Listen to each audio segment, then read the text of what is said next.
যে ওই জন্য ওখানে কেউ মরে নাই, আইবুর রহমানকে ডায়রিয়াতে মারা গেছে নাকি? আমরা 21শে আগস্টে, মাসুদ কামাল আপনার কাছে একটু আসে, 21শে আগস্ট গ্রেনেড হামলার মামলার যে দণ্ডপ্রাপ্ত সব আসামি খালাস পেয়েছে, বিচারিক আদালতের রায় অবৈধ বলেছে হাইকোর্ট। তো 21শে আগস্ট নিয়ে তো অনেক কাহিনী আছে, সেটা আপনি জানেন। শেষ পর্যন্ত যে আজকে যে রায় হলো সেটা নিয়ে আপনার অবজারভেশন শুনবো। সেই সাথে মির্জা ফখরুল ইসলাম আলমগীর বলেছেন যে এটার মাধ্যমে প্রমাণিত হয় যে তারেক রহমানের বিরুদ্ধে যত মামলা ছিল সব ষড়যন্ত্রমূলক মামলা। দেখেন এই দুটা কিন্তু দুই ধরনের, দুইটাকে এক করে দেখা কোনো আমি মনে করি ঠিক না। মির্জা ফখরুল ইসলাম আলমগীর যেটা বলেছেন, উনি অতি সরলীকৃত একটা মন্তব্য করেছেন।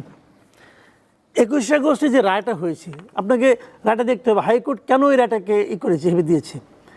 সে বলছে যে এই মামলাটা ওই আদালতের যেভাবে তারা দ্বিতীয়বার তদন্ত চেয়েছে এবং ওখানে দিয়ে ওই তদন্ত রিপোর্টটা দেওয়ার কথা ছিল